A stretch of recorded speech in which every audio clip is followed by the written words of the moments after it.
अस्सलाम वालेकुम दोस्तों, उम्मीद है कि तुसीं सब ठीक ठाक होवोगे, खैरियत नाल होवोगे। दोस्तों जिस तरह कि तुहानूं पता कि मैं हर रोज़ तुहाडे वास्ते एक नवीं तो नवीं वीडियो लैके तुहाडी खिदमत च पेश होना। दोस्तों अज मैं तुहाडे वास्ते लैके आया नाशपती दा प्लांट, नाशपती दा पौधा लैके आया जिहड़ा कि नहायत ही बहुत खूबसूरत है।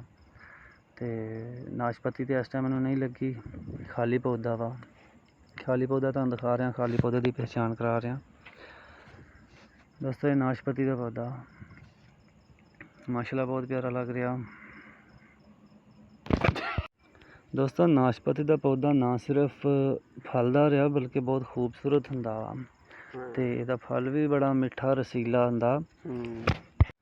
ते दोस्तों इहदे नाल फल फुल लगे तुहानूं इस तरह नज़र आ रहे कि मैं किहड़ा AI नाल वीडियो बनाउंदा नहीं हैगा। तुहानूं पता कि AI नाल बनी वीडियो जिहड़ी उहदे नाल फल पौधे सारा कुछ लग्गा हुंदा, फल ला लो फुल ला लो सारा कुछ लग्गा नज़र आ जांदा। पर मेरी वीडियो बिल्कुल नैचुरल हुंदी आ। जिस टाइम जिस मौसम के जिस हालात पौधा होंदा उही तुहानूं दिखाया जाता। ये दोस्तों नाशपती का पौधा, तो नाशपती के बहुत सारे फायदे ने। नाशपती दे विच विटामिन फाइबर पाया जाता बहुत ज़्यादा, हाजमे वास्ते बहुत अच्छा होंदा, दिल नूं ताकत देंदा। ते दोस्तों होर भी बहुत सारियां बीमारियां दे विच शफा देंदा, फायदेमंद होंदा। नाशपती एक खूबसूरत फल आ, पौधा भी बहुत खूबसूरत होंदा ते पौधा काफ़ी बड़ा भी हो जाता। जे दोस्तों तुसी पौधे लाउण दे शौकीन जे, बागात लाउण दे शौकीन जे, ते तुसी अपने बाग दे विच अपने गार्डन दे विच तुसी नाशपती का पौधा जरूर लगाओ।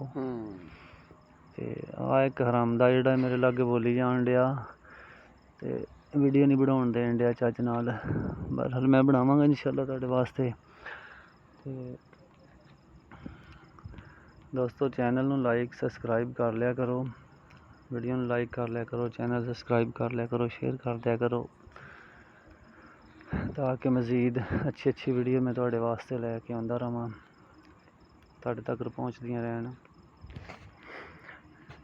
इहनूं तुसी अपने गार्डन दे विच कोई गमला लैके बड़ा तकरीबन जिहदे विच 30-40 किलो मिट्टी जिहड़ी आ ओह पै जावे, सरखेज़ मिट्टी होनी चाहिदी आ।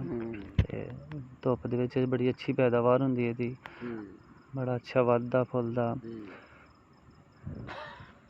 बकवास ना कर, तैनूं मैं दस्सां मेरे लागै रिकार्डिंग कर लैण दे। दोस्तों एह् ना है इत्थे इक शैतान जिहा ओह् मसला करन डिया थोह्ड़ा जिहा। ते बाकी दोस्तों तुहानूं नज़र आ रहियां करोंबलियां एहदियां उत्तों।